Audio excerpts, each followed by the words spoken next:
สวัสดีค่ะ ตอนนี้นะคะเราอยู่กับ YNGL Series ค่ะ สวัสดีค่ะเจสซี่นัสยาค่ะสวัสดีค่ะถุงแป้งภัทรวดีค่ะ ค่ะพวกเราก็มาจาก Hard Code สุดแล้วจัดใจ The Series ค่ะ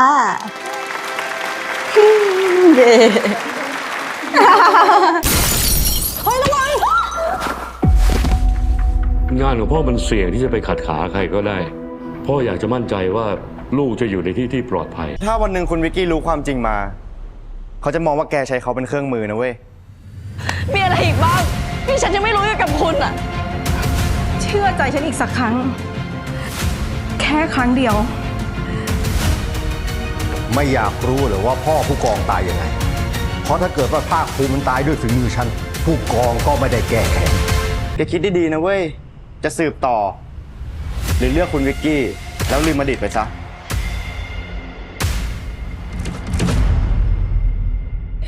ถุงแป้งนะคะก็รับบทเป็นผู้กองทารานั่นเองค่ะ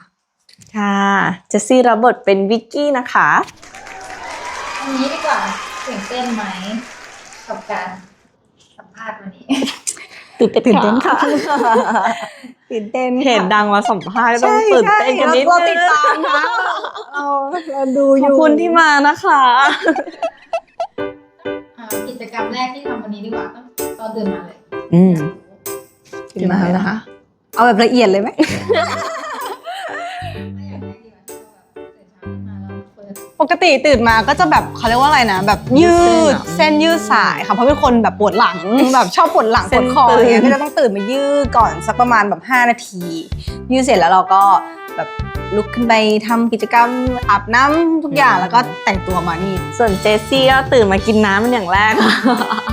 อืม ศิลวัตรเลย ค่ะต้องตื่นมากินน้ำก่อน แล้วก็ ใช่ ไปทิ้งช่อง เออ ค่ะสเต็ปแรก ตามคำของตัวเองนิดนึง อืม เป็นยังไง อืม ฮาร์ดโค้ดในมุมของผู้กองเป็นไงคะ ฮาร์ดโค้ดหรอ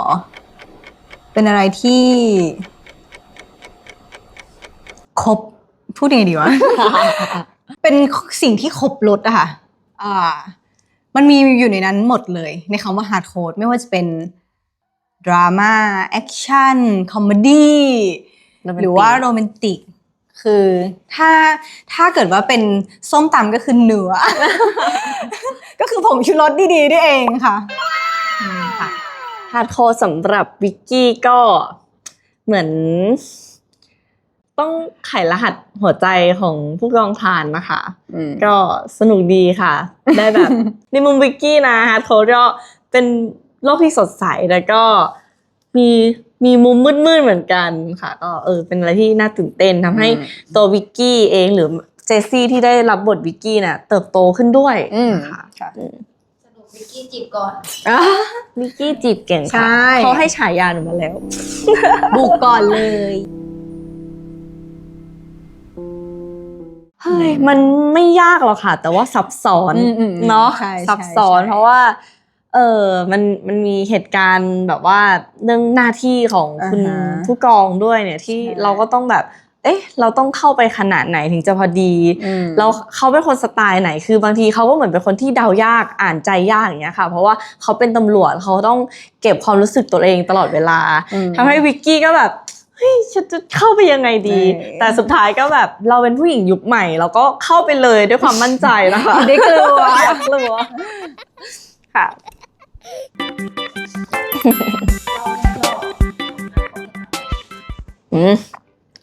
ก็ฮาร์ดโค้ดนะคะ เริ่มต้นจากจริงๆ เส้นเรื่องหลักเนี่ยมันคือผู้กองทาราเนี่ยแหละค่ะ ที่เขามีปมในชีวิตของเขาก็คือเรื่องพ่อเขาที่คุณพ่อเขาเนี่ยเสียชีวิต แล้วในคดีเนี้ย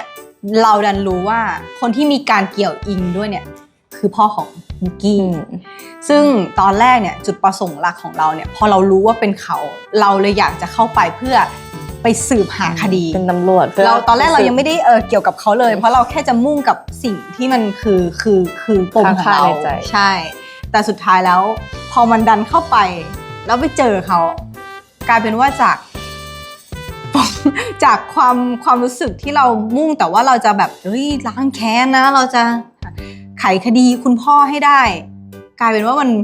มีบางสิ่งเข้ามาในระหว่างทางนั้นก็คือเขาแล้วเขาเนี่ยทำให้ก่อเกิดความรู้สึกทุกอย่างคือทาราเขาคือในเรื่องเนี่ยปมของวิกกี้ก็มีปมของทาราก็มีคือทุกคนมีปมของตัวเองหมดแต่ว่าในระหว่าง EP เนี่ยเราก็จะแก้ไขปมนั้นๆไปเรื่อยๆเรื่อยๆแล้วก็ยิ่ง EP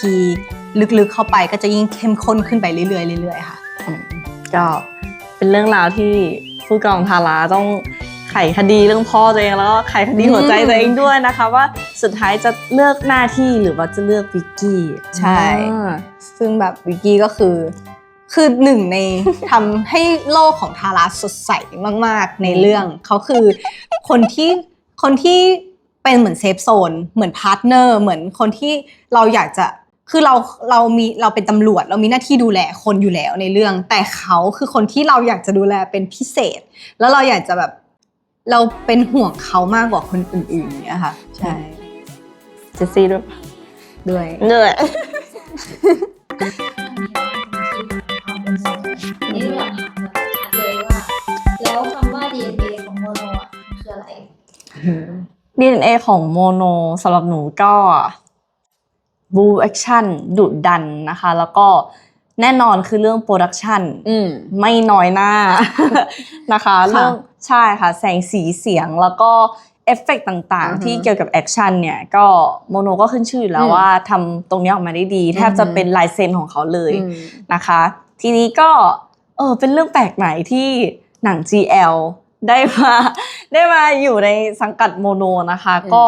ก็คือยังต้องรับวัฒนธรรมโมโนมาเสมอนะคะเป็นแบบแอคชั่นไม่หลุดพ้นไม่หนีไม่พ้นแน่นอนค่ะไม่งั้นเดี๋ยวกลุ่มคนดูเก่าเนี่ยก็อาจจะช็อกได้ทีนี้ก็เป็นความท้าทายหนึ่งค่ะที่โมโนจะทำ GL เรื่องแรกอ่ะมันต้องเป็นแบบไหนก็ตอนแรกก็คิดกันค่ะว่าหรือจะไปแนวหวานเลยหรือแบบเอางี้ดีกว่าเป็นสายโมโนนั่นแหละที่ผู้ชายก็ดูได้ผู้หญิงก็ดูได้ทุกเพศทุกวัยกลุ่ม GL BL ทุกคนดูได้หมดทีนี้ก็เป็นต้องอวยผู้กำกับและผู้จัดของเรานะคะ พี่หนุ่ยกับพี่บีบีที่แบบว่าพี่บีบีก็สายแบบว่าเหมือนฆาตกรรมบูมาเนาะมาเจอกับพี่หนุ่ยที่แบบสายหวานละมุนเคยทำบอยเลิฟมาก่อนค่ะใช่ค่ะแล้วนั่นแหละก็เลยออกมาเป็น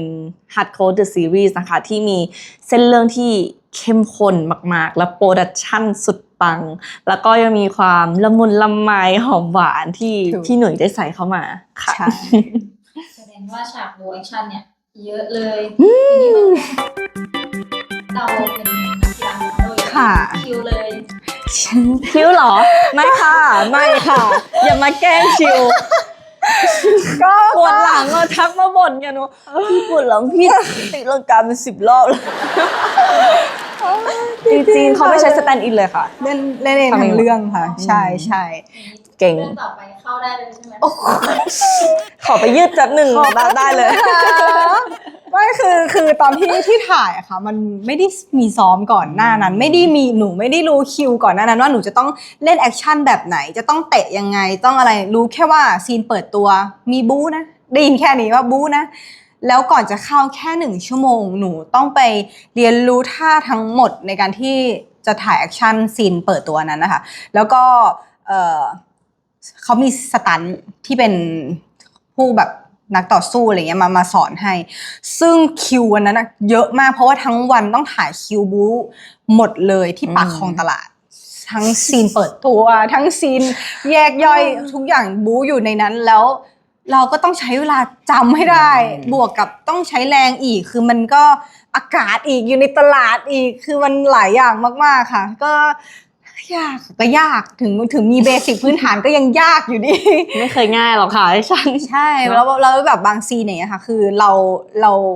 อย่างที่บอกตีลังกาเนี่ยเราก็ไม่รู้ว่ามันจะต้องตีแต่ว่าเขาก็อยากให้มันออกมาดีเราก็ต้องตีเก็บทุกมุมด้วยนะพอตีขึ้นไปปุ๊บโอเคตั้งแต่ตีแรกหนูก็แบบหนูจะทำยังไงดีแต่ว่ามันก็ต้องฝืนต่อไปเพราะว่าเราอยากไปต่อแล้วประเด็นคือโปรดักชันที่นี่ก็เลิศเกินเขาไม่มีนะคะแบบถ่ายเทค2 เทค6 เทค รับมุมบนมุมข้างมุมซ้ายมุมขวาแล้วต้องตีอยู่อย่างนั้นเหมือนเดิมวนอยู่อย่างนั้น6-7 รอบอย่างเงี้ยค่ะก็เลยรู้สึกว่ามันไม่ได้ง่ายอย่างที่คิดค่ะ แล้วฉากที่เราทุ่มเขาอะทุ่มจริงไหมคะ ทุ่มจริงค่ะ ทุกอย่างเล่นจริง เจ็บจริง เจ็บจริง ใช่ค่ะ แต่ยินเลย ไม่มี ไม่มี ไม่แต่ความตลกอ่ะคือ ตอนฉากทุ่มอ่ะ จริงๆอ่ะหนูคิดว่าหนูจะทุ่มเขาไม่ได้ แต่ว่าสุดท้ายทุ่มผิวเลย ได้ได้ ทุ่มผิวเลยเหรอ ลอยเลย แต่เป็นพี่แป้งอ่ะที่ดึงหนูไม่ลง เพราะว่าหนูหนักกว่าเราหนักหนูหนักกว่าพี่หนูแป้งนะคะ แล้วก็อาจจะต้องใช้เทคนิคแบบส่งตัว ใช่ ขึ้นไป ใช่ อะไรอย่างเงี้ย นี่เขาต้องช่วยเทคขึ้นด้วย เพราะไม่งั้นก็ถ้าดันขึ้นเองก็คงไม่ไหว คว่ำ เพราะว่ามันพลิกไม่ได้ ใช่เรื่องน้ำหนักค่ะ ถือว่าเลิศนะเกิดมา2 EP เราตกประชากรรายได้เยอะเลย ขอบคุณนะคะ ตกเพจนี้ก็ โอ้ยแค่นี้ก็ชื่นใจอ๋อใช่ค่ะ เจ็บจริง แต่ว่าซีนที่เราพิเศษในการถ่ายทำ ก็คงเป็นซีนบู๊อยู่ดีของหนูก็คงแอคชั่นนะคะที่รู้สึกว่ายาก เพราะว่ามันก็ถึงจะเคยเล่นมาหลายเรื่องแล้ว แต่ว่าเรื่องนี้ไม่เหมือนเรื่องอื่น เพราะว่าเขาอย่างผู้กำกับหรือพี่บีเขาต้องการให้ทุกอย่างมันเรียลมากๆสำหรับก็อย่างที่บอก DNA โมโน เราจะต้องมีความแบบบู๊ระห่ำมีความแบบนี่ขนาดเกิร์ลเลิฟนะ นี่เกินแล้วจริงแล้วเนี่ย ถามเกิร์ลเลิฟกี่โม ยังดีนะถ้ามีเลิฟซีนกันเนี่ยไม่งั้นก็คือโมโนจ๋าเลยใช่ค่ะ ก็เลยรู้สึกว่าโอเค เราให้การแอคชั่นของเรายากในการถ่ายทำ ค่ะ ส่วนของวิกกี้ก็น่าจะเป็นพวกซีนอารมณ์อย่างเงี้ยค่ะหนูขอยกซีนนี้ละกันค่ะ เป็นซีนดราม่านะคะไปถ่ายที่ค่ายฝึกที่สัตหีบแล้วก็เหมือนเป็นซีนที่ตัววิกกี้อ่ะแบบอยู่กับตัวเองกำลังนอยกำลังท้อที่แบบว่าเราฝึกตามเพื่อนๆไม่ทันเลย แล้วก็แถมเพื่อนๆบูลลี่เราอีกเราก็เหมือนไม่อยากอยู่ที่นี่ ก็นั่งอยู่ข้างทางเดินคนเดียวกดไลน์หาคุณพ่อพิมพ์ระบายเสียใจต่างๆแต่คือหน้าเซตจริงๆอ่ะโอ้ยคือข้างหน้าเราอะค่ะพี่ๆทหารในร้อยเงี้ยเขาจัดคอนเสิร์ตกันแล้วเขาก็กองพัน มีเป็นร้อยเป็นพัน เราหมู่สี่เรา มีเป็นร้อยเป็นพันคนแล้วก็ตีกลองเบสอะไรมาเต็มไม่ว่าจะสู้อย่างเงี้ยแล้วหนูนั่งเราต้องร้องไห้อะไม่ว่าจะสู้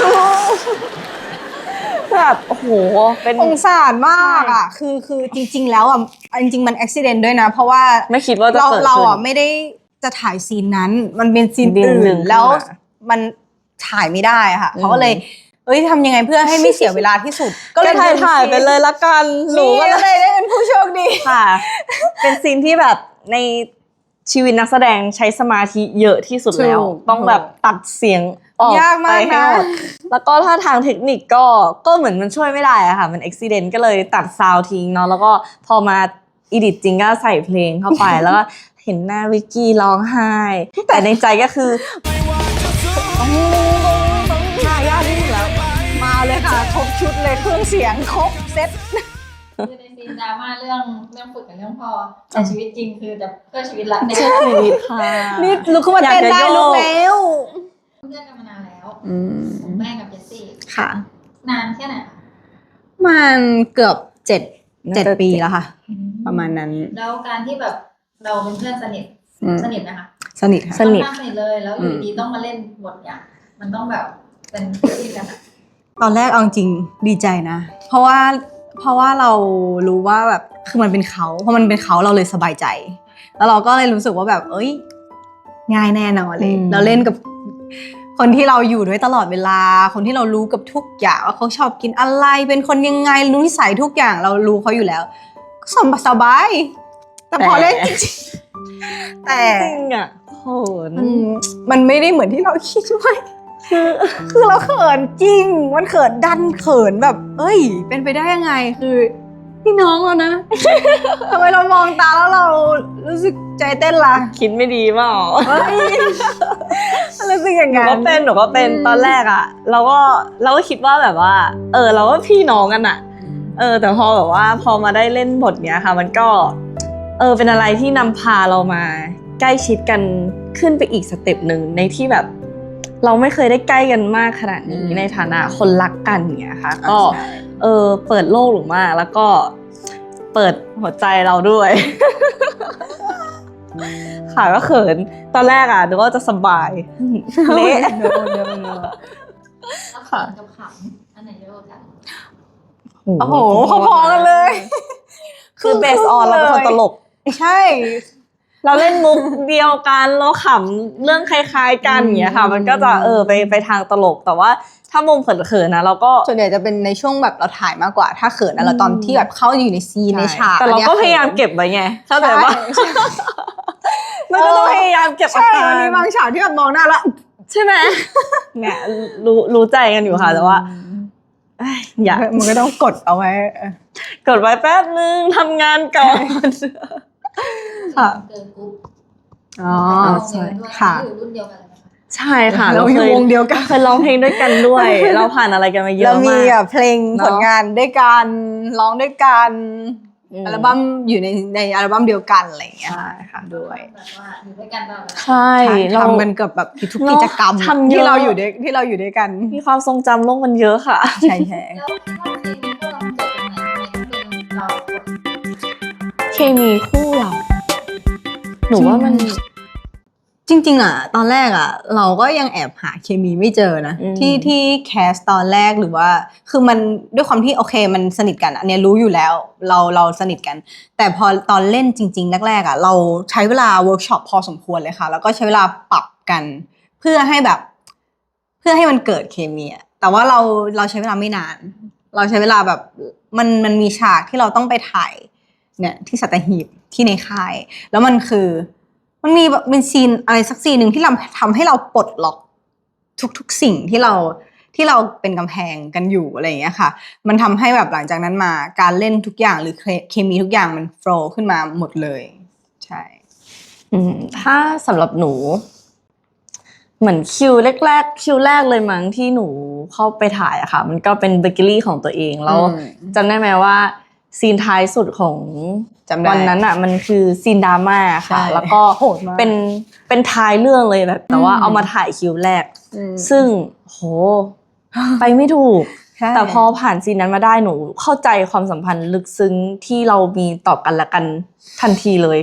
แล้วกลายมาว่าคิวที่2 3 4 5 6 7 8คือหนูไปได้เลยค่ะ ไม่ได้เป็นที่มีเรื่องนะคะสำหรับจากเพื่อนอยากให้เล่าความลับตลกๆเพื่อนคนละ1 คดีให้ฟังหน่อยค่ะ ต้องคิดกัน ชื่อจริงนะ ความรักเหรอน่ารักเหรอ ของหนูไม่มีน่ารักเลยเหรอ มีโมเมนต์มันเยอะเกินอะดิ ไม่ใช่นึกแต่เรื่องดีนะ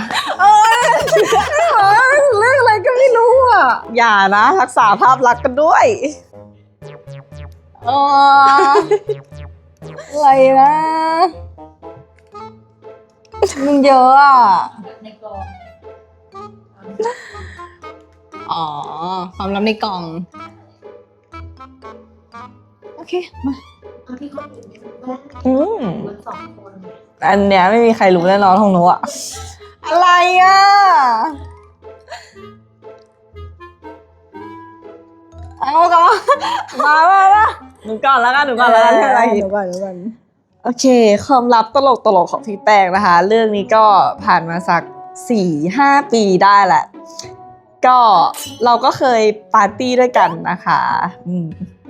แล้วหนูเนี่ยยังมีสติดีแต่เขาเนี่ยค่อนข้างแบบเริ่มไปละ เราก็พาเขาไปห้องน้ำนะคะพี่แป้งมาห้องน้ำก่อนบุชีเปล่าไปเช็ดหน้าเช็ดตาปุ๊บหนูก็เข้าห้องน้ำเพราะอะไรนึกว่าเขาจะไม่มีอะไรออกมาปั๊บไปเกลือกกลั้วกับพรมเช็ดเท้า แบบพรมเช็ดเท้าที่แบบดำๆอ่ะแล้วแบบคนมันเหยียบไปเยอะแล้วอ่ะไปนอนอยู่ตรงนั้นอ่ะ แล้วก็แบบแต่หน้าคือแบบมีความสุขแบบเฮ้ยตลกอ่ะสนุกจังวันเนี้ยแต่แบบ ผมเช็ดเท้าแล้วก็แบบไม่ได้พี่แป้งออกมามีคลิปด้วยนะคะแล้วเลยบอกว่าตาตึงในใจว่างๆก็จะย้อนกลับไปดูตลอดนี่ไงเล่าได้ไม่มีใครเห็นไม่มีใครเลยเห็นแน่นอนแต่คนที่งานก็เห็นเยอะอยู่ตลกมากนึกออกยังหนูเอาวีรกรรมตลกเหรออะไรก็ได้ความดูแบบที่ไม่น่ามีใครรู้ โอ้ยซึ้งหอมเยอะอ่ะซึ้งดีกว่า คือจะบอกว่า พอเป็นเพื่อนกันมานานเป็นแบบอยู่ด้วยกันมานานคือเขาเนี่ยเป็นคนที่เทคแคร์คนมากๆแล้วก็เขาเนี่ยจะเป็นคนที่คอยดูแลหนูเสมอเวลาที่แบบอย่างที่บอกยกตัวอย่างเลย สมมุติว่าเมา แล้วเป็นคนเมาบ่อยด้วย แล้วเนี่ยเขาจะเป็นคนที่จะตามเก็บทุกอย่างให้ไม่ว่าจะเป็นแปรงฟันให้เมาแล้วแบบไม่มีสติไปนอนอยู่บนเตียงเขาจะมาพี่แป้ง แปรงฟันให้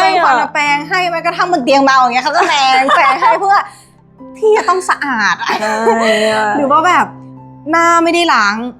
เขาก็จะเอาcleansing อะค่ะมาเช็ดให้ทุกอย่างแล้วก็ลากไปลุกไปอาบน้ำลุกไปล้างหน้านี่ก็จะมีคลิปเหมือนกัน ซึ่งแบบว่า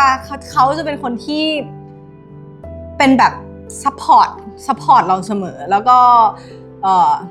อย่างอาหารการกินสมมุติอะไรเงี้ยเขาน่าจะเป็นคนที่แบบส่วนใหญ่แบบเอาอันนี้ไหมตักอันนั้นให้อันนี้ให้ตัวเองก็ทำให้ใส่คือใส่ใจอะว่าแบบว่าเราแบบเราจะกินอะไรอะไรอย่างเงี้ยซึ่ง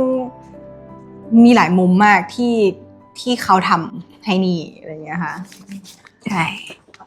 เป็นซึ้งค่ะที่วันนี้เราได้มา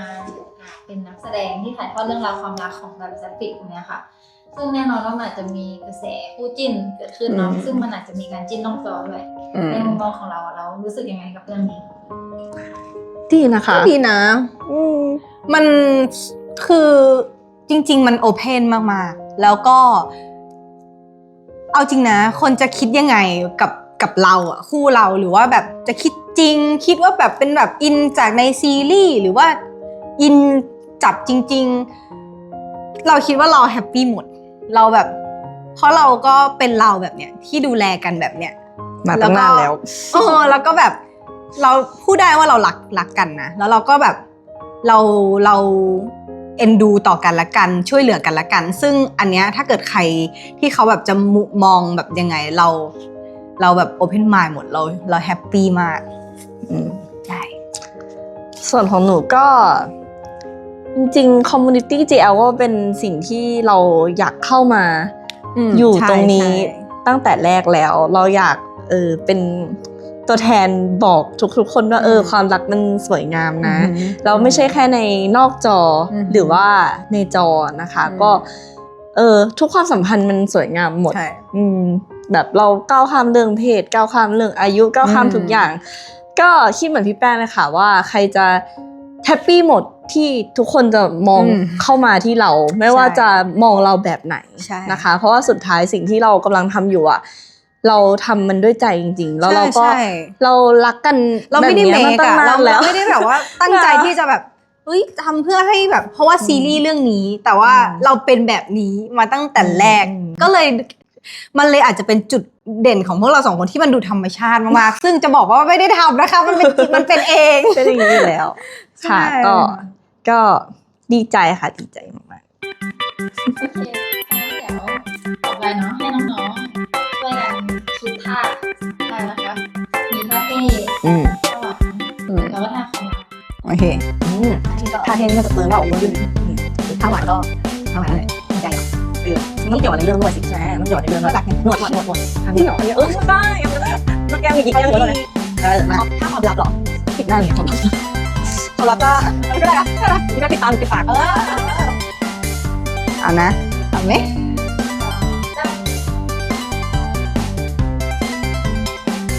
เหมือนแบบนวดตีว่านวด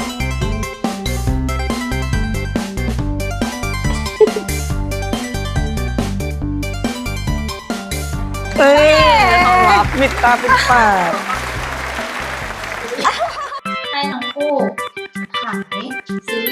รถนับ15 วิ อือหือ ให้จบเลยแบบว่า โดยห้ามมีความสนุกเข้มข้นนะคะ ค่ะก็ฝากติดตามซีรีส์หัดขนมพวกเราด้วยนะคะ บอกเลยว่าครบทุกมิติจริงๆ คุณจะได้เห็นความหล่อเท่ของผู้กองทานแล้วก็ความสดใสน่ารักของวิกกี้นะคะ แล้วก็คดีความต่างๆมากมายที่แบบว่าเข้มข้นที่สุดในโลกนี้ก็ไปติดตามกันนะคะ ทุกวันศุกร์ทาง Mono Max 10 โมงค่ะ 10 โมงแต่ชู 2 นิ้ว ถ้าใครอยากดูซีรีส์ใหม่ๆนะคะ แนะนำเลยนะคะ Hard Code The Series นะคะ จะบอกว่ากลมกล่อมดุเดือด เลือดพล่านแน่นอนนะคะ แล้วก็สามารถมาดูได้ที่ Mono Max นะคะ ทุกวันศุกร์เวลา 10 โมงนะคะ สตรีมมิ่งแล้ว เจอกันนะคะ เย้รอดขอบคุณนะคะ ขอบคุณนะคะ ขอบคุณค่ะ ขอบคุณค่ะ